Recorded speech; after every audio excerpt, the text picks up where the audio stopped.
we want to comply. Just don't make it hard.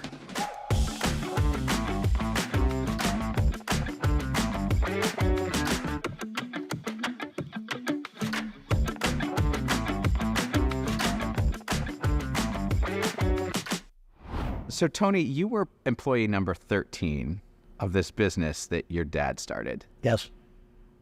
I have gotten to see your growth curves, and I have never seen something so textbook, beautiful growth as your company. Yeah. It's now enormous under your leadership.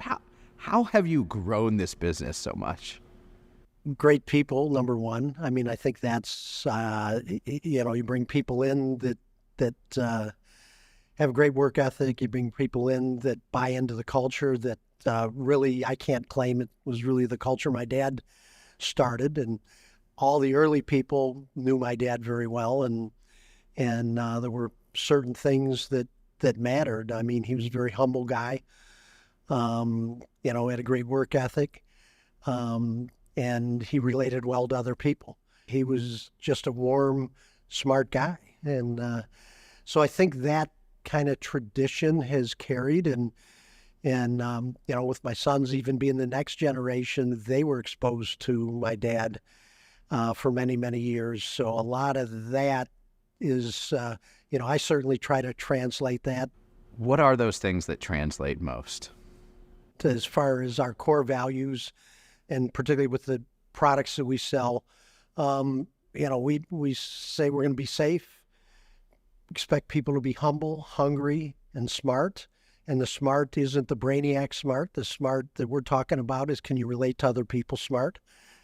And that's really how we, we're not perfect, but we drive to hire based on those values, and really fire based on those values.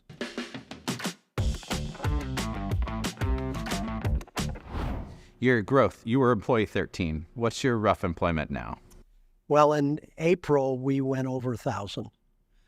And, obviously that was a pretty significant milestone for us people-wise. That's not 10x growth. That is 100x growth. That is 100x growth, right? I mean, that is insane, Tony.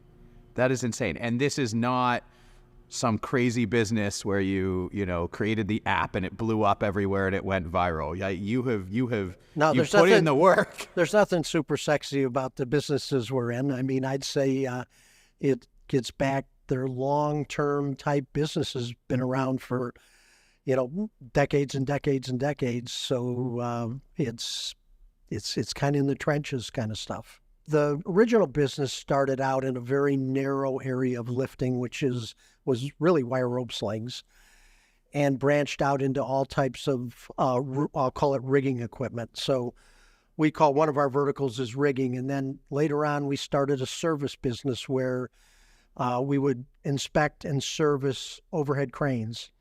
And then that evolved to building cranes. And so the three main verticals in the lifting are the rigging, the crane service, and sling inspections. And then the last is the crane building. And also we refer to it as engineered products now, the cranes, below the hook lifters, and kind of the unique one-off stuff. So how do you explain that growth? I know there's a lot of acquisitions in there, but you just wake up one day and say, we're going to get to 100x, we're going to grow? How did that happen? We actually have an image that we use in a lot of our presentations internally. It's really a picture of my dad, and it's a quote from him, and it's one that he drove into me and the others that were around him. And it was really, you're either moving forward or backward. There's no such thing as standing still.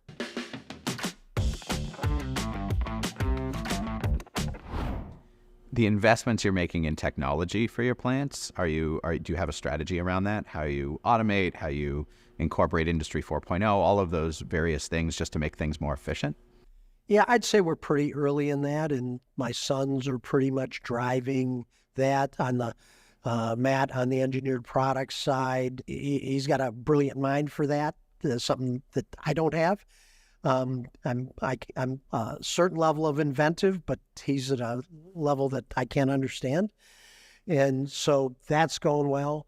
We're also, even in the products that we make, on the metal side and our equipment side, we're looking at a whole new next level type of equipment that is more automated, safer, and easier to use. And you got to kind of think today that the workforce is a challenge for everybody. So to make things more automated, to make things more, I'll call it safer, not idiot proof, but safer.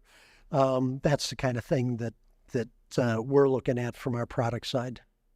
So you have two of your kids in the business, right? Yeah, well, a third one recently joined. A third one recently joined. Yeah, but the two, Matt and Adam, both have 15 plus years, so they have some passion for what they do. One on the metals and one on the lifting side. Was that a dream you always had? Did this sure. just happen? Well, it didn't just happen.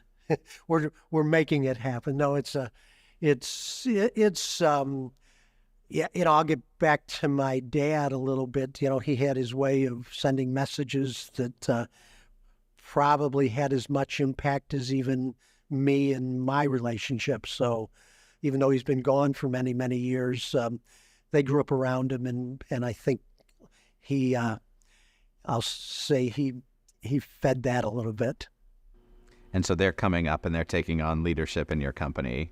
Yeah, both of them were named president and of their businesses in April, and maybe a little overdue, but they're both doing wonderful jobs since it's happened. How's that feel for you? It's wonderful. It's a dream come true.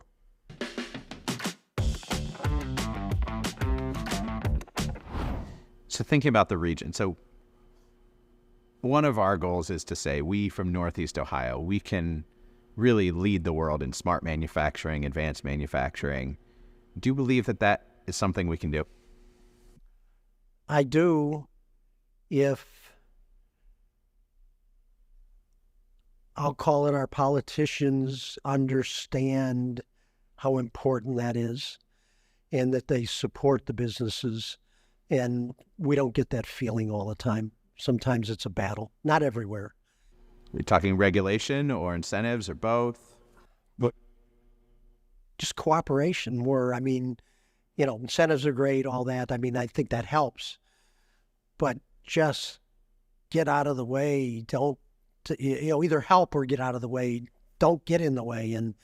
And we've been trying to, I'll say, expand, build a campus for a number of years, and it's hard to get past some of the I'll call it the politics of what's going on, and it's very frustrating.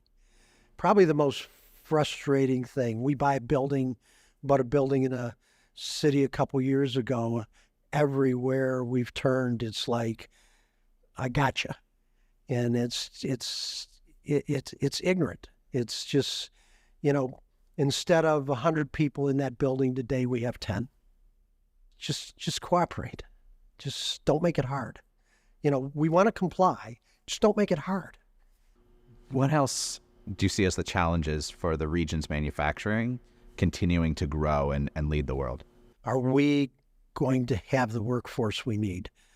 Are our schools going to bring out people and that have the basic skills they need? And for that, we've built our own apprenticeship program internally. I think the commitment, and even our own people need to see that we're committed to that lifelong learning. One of the things I'm most proud of, you talk about growing people. We've hired over 200 people this year in our organization, and 43% of them so far this year from employee reference. And that's something we're proud of.